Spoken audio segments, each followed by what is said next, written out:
in the heart of Austin, Texas, where glass towers rose over music bars and the hum of startups filled the air, the headquarters of Bella & Co. stood tall.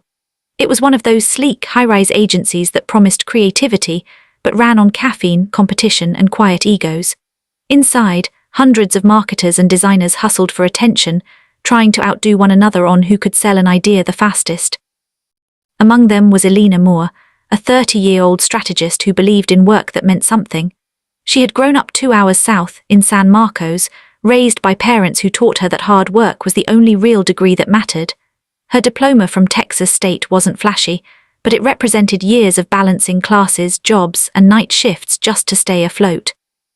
When she landed her job at Bella & Co., she thought it was her breakthrough, but she learned quickly that effort didn't always earn respect. Her direct supervisor, Gavin Pierce, was proof of that.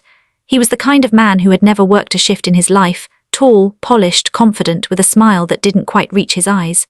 Gavin was a legacy hire, the son of a country club friend of the CEO, and he wore his privilege like an invisible crown.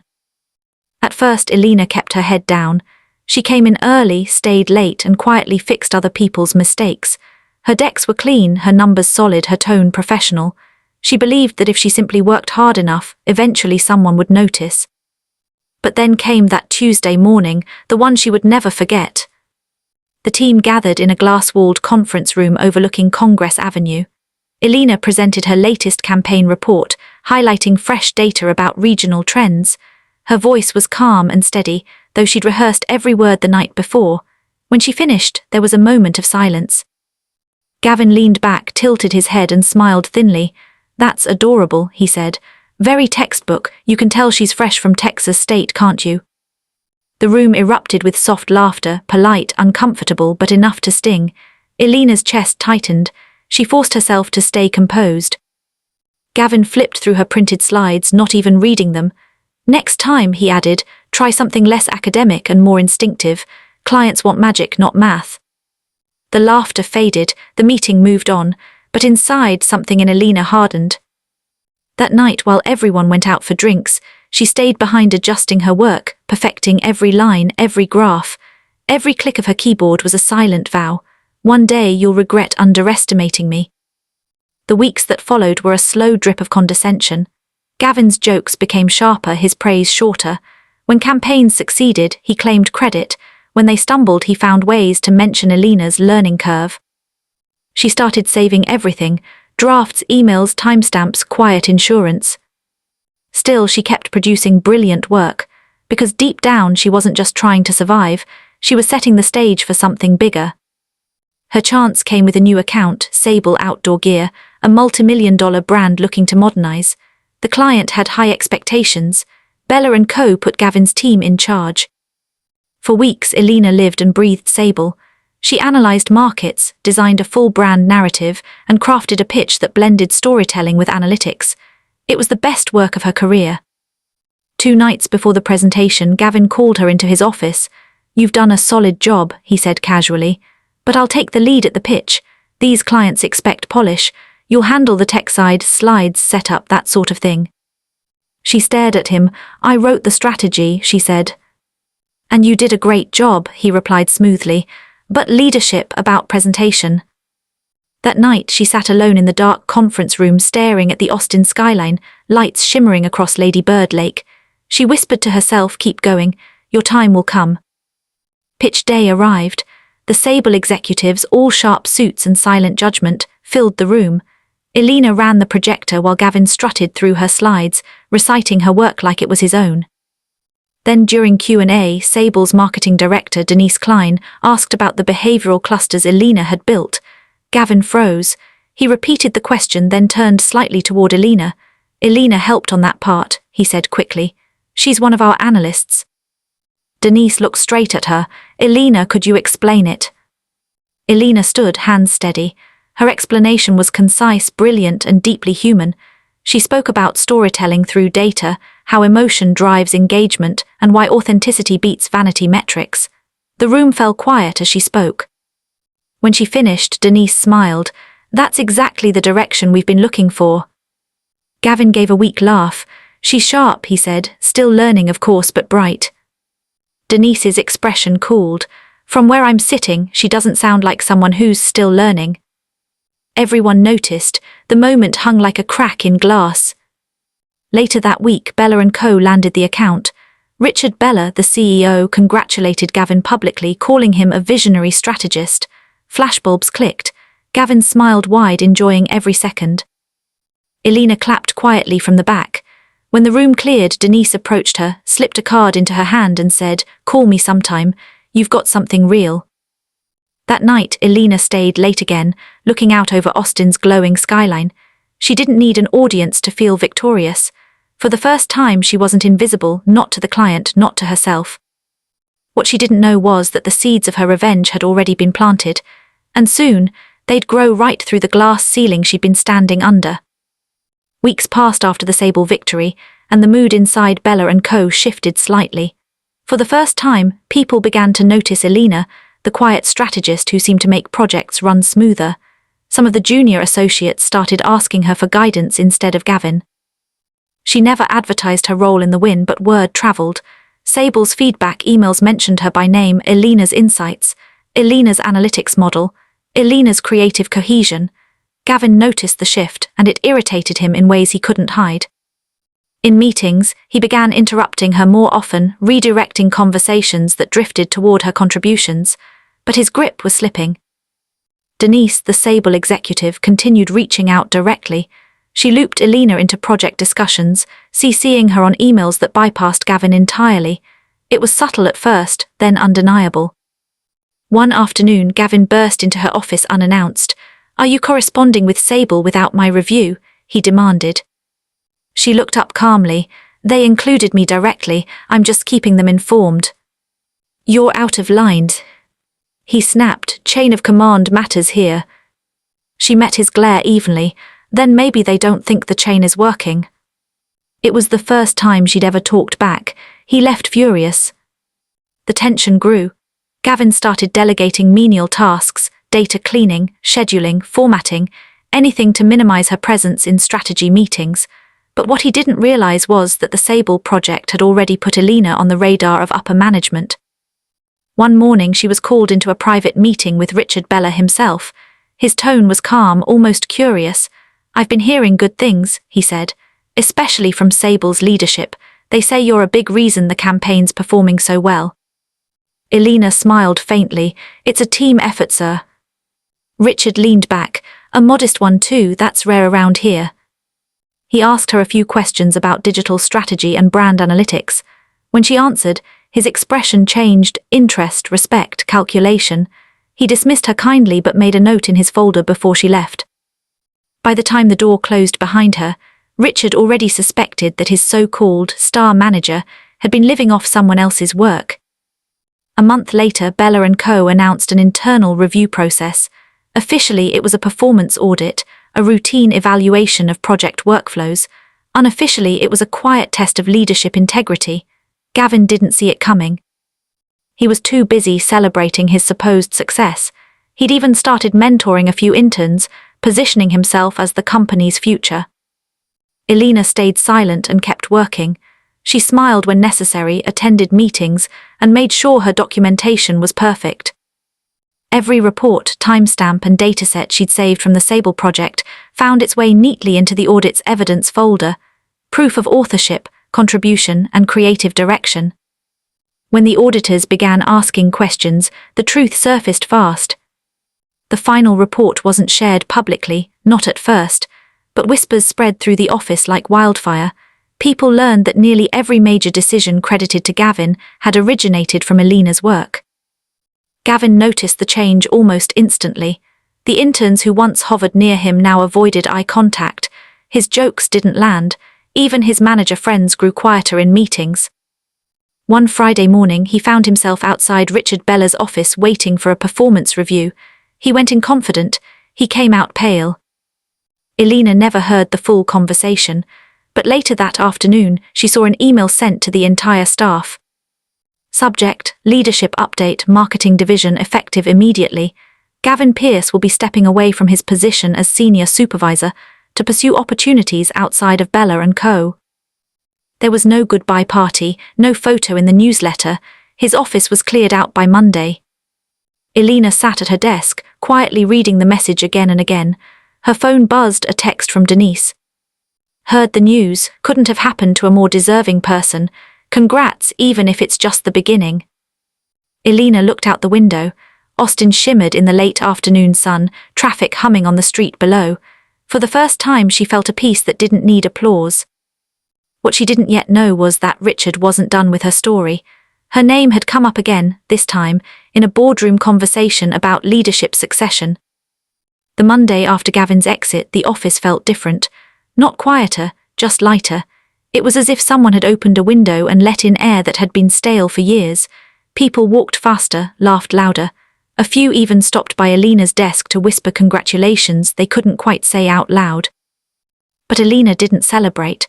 She stayed composed, the way you do when you know the movie isn't over yet. Because even though Gavin was gone, his shadow still lingered, his influence, his old friends, the unspoken fear that he might somehow reappear. She focused on work. The Sable campaign was thriving, performing better than projections.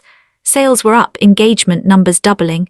Denise Klein, Sable's director, invited Elena to fly out to Denver for a follow-up strategy session, alone this time, representing Bella and Co. without supervision. When she landed in Denver, she walked into the boardroom and saw the subtle shift of recognition. Everyone already knew her name. She was the assistant anymore. She was the strategist. The meeting went smoothly. Denise introduced her as the mind behind the message, and the Sable executives treated her with respect Gavin had always denied her. On the flight home to Austin, she watched the lights fade beneath the plane and let herself smile for the first time in months. Back at Bella & Co., Richard Bella was quietly watching. The audit had been revealing, not just about Gavin, but about how easily leadership had been fooled. Richard wasn't a sentimental man, but he valued results. And Elena, the young woman Gavin had mocked for her textbook ideas, had delivered more measurable success than half the management team combined. So he did what good CEOs do when they find someone who actually gets results. He tested her. He called her into his office one morning with a calm smile. "Elena, I'm assigning you an internal project," he said. "We're overhauling our entire analytics workflow. I want you to lead the strategy." Elena blinked. "Me, sir, I don't have." "You have the mind for it," he interrupted. "And frankly, I'd like to see how far you can go when no one's standing in your way." That one sentence changed everything. For the next 3 months, Elena built a cross-departmental team, streamlined reporting systems, and created a new data-driven structure that made campaigns more transparent and efficient. It wasn't glamorous work, but it was the kind that left fingerprints everywhere. Every success, every number, every improvement had her signature on it. Meanwhile, Gavin was not gone quietly. Word around town was that he had tried to start his own boutique firm, a small consulting outfit called Pierce Creative. He took a few minor clients, leaned on his old charm, and started telling people he'd left Bella by choice. But Austin's marketing world was small, and soon, stories started circulating. A client who'd once been impressed by Gavin's confidence began to question his results. Another discovered his proposals contained recycled material from Bella & Co. decks that bore Elena's original structure. And then came the big mistake. In an attempt to win a regional apparel client, Gavin pitched a strategy that was almost a word-for-word copy of the Sable outdoor campaign. Same language, same data clusters, even some of the same phrasing Elena had written. What he didn't know was that the client he pitched to had recently partnered with Sable. The overlap was impossible to ignore. Within a week, the story reached Sable's boardroom. Within 2, it reached Richard Bella's desk. Richard didn't respond immediately. He waited. Quietly, he forwarded the materials to his legal team, then to Elena. Her hands trembled slightly when she saw the attached file. Her words, her models, her diagrams, all copied under Gavin's new logo. Richard called her in later that afternoon. His tone was even. "Looks like your old supervisor's been borrowing." She exhaled slowly. "I noticed." He leaned forward. "I don't like liars, and I really don't like thieves. How would you feel about helping me with a presentation next week? The board's reviewing our ethics policy. It might be enlightening." Elena understood immediately. It wasn't just business anymore.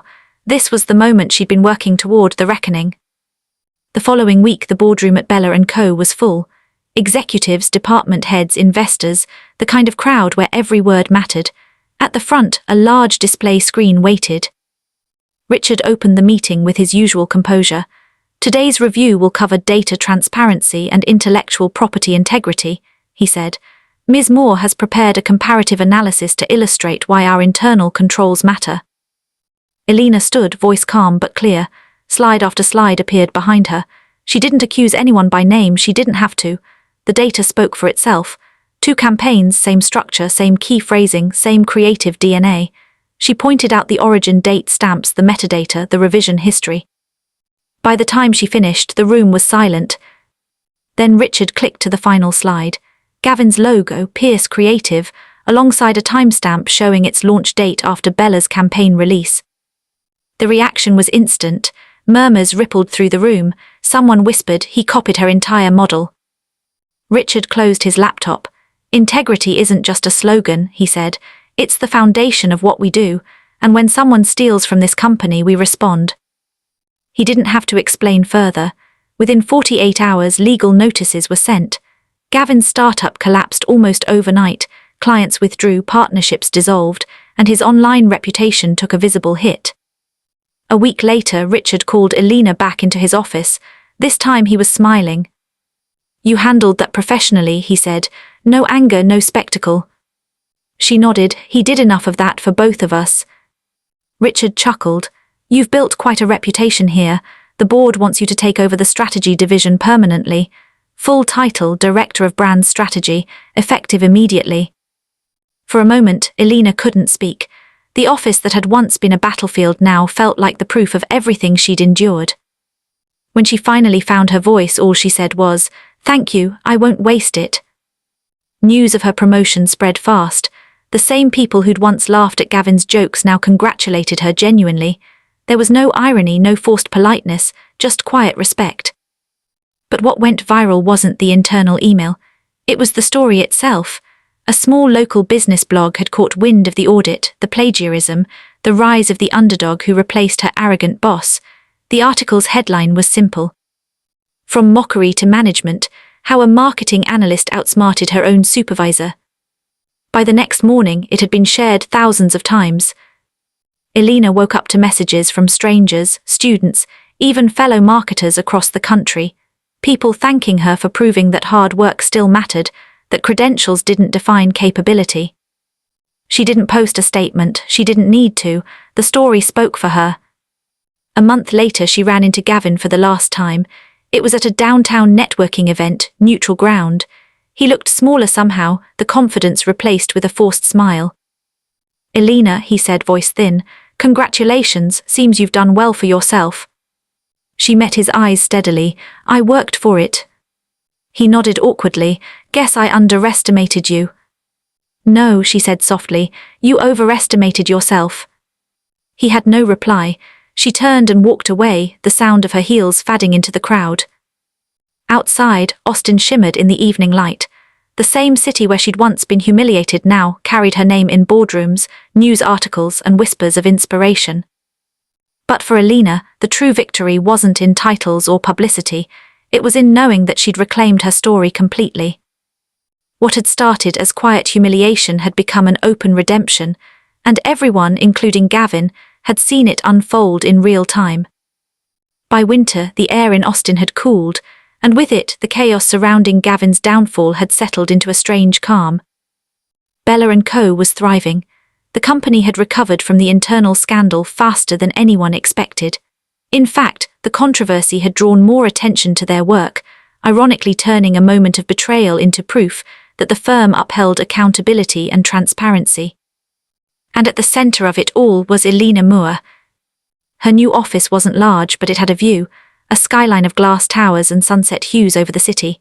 Every morning she came in early, opened her notebook, and wrote 3 words at the top of each page. Be worth it. It wasn't just about the job anymore. It was about the promise she'd made to herself during the worst months of her career, the promise that her hard work would mean something, that her story would not end as a punchline in someone else's game. The company culture began to change.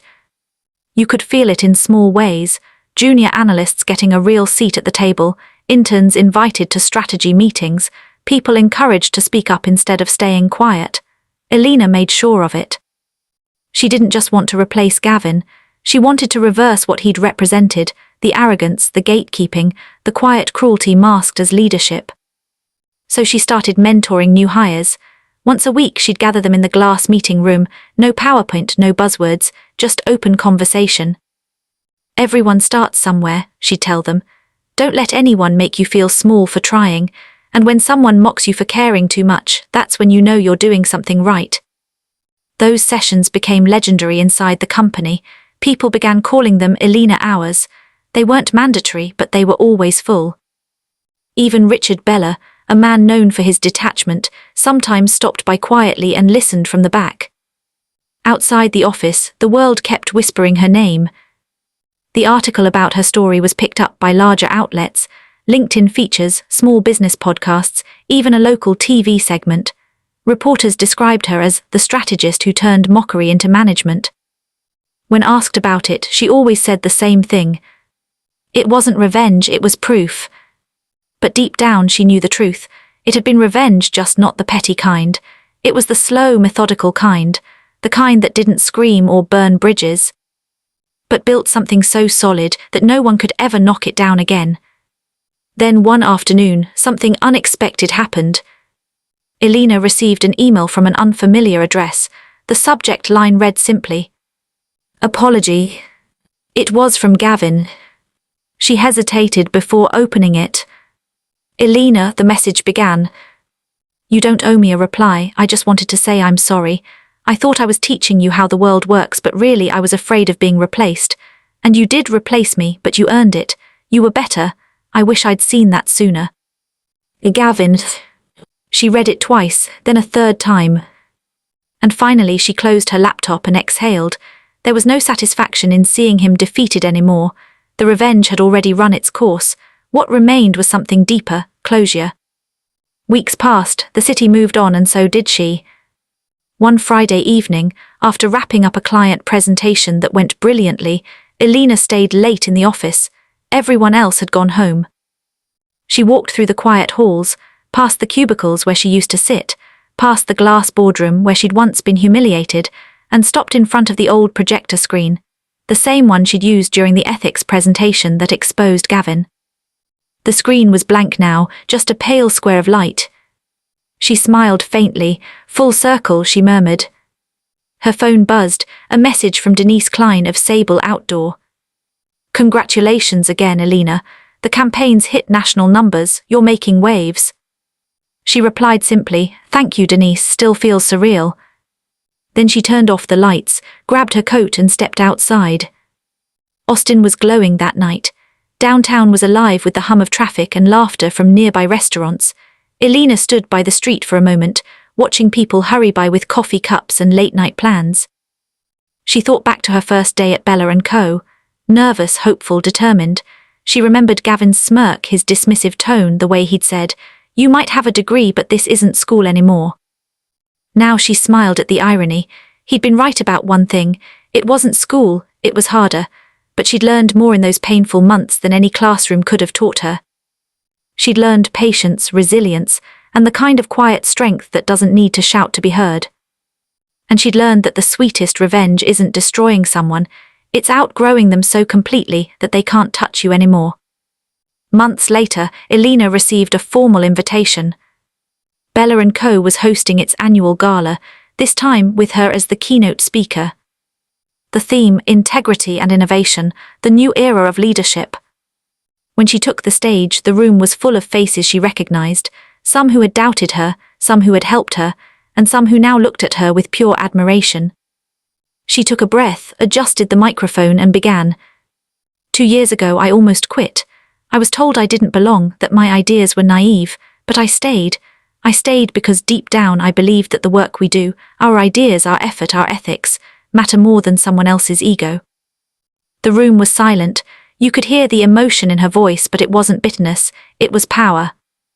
"So if anyone here has ever been made to feel small," she continued, "remember this, the people who mock your dreams are often the ones too afraid to chase their own. Don't fight them, outgrow them." Applause erupted. Long, thunderous, genuine applause. Among the crowd, Richard Bella stood clapping slowly, pride visible on his face. And as Elena looked out at the sea of people, colleagues, clients, new faces, she felt something she hadn't felt in a long time: peace. Because this was more than revenge, it was redemption, and everyone in that room had witnessed it. Later that night, as the event ended, and she walked out under the Texas night sky, a gentle breeze passed through the city. Somewhere in a quiet office or a small firm, someone was probably mocking another young professional for dreaming too big. And Elena smiled, because she knew that one day that same person might stand where she was now. She got into her car, looked at her reflection in the rearview mirror and whispered, "Be worth it." Then she drove into the glowing horizon of Austin, leaving behind the ghosts of her past and carrying forward everything she'd earned.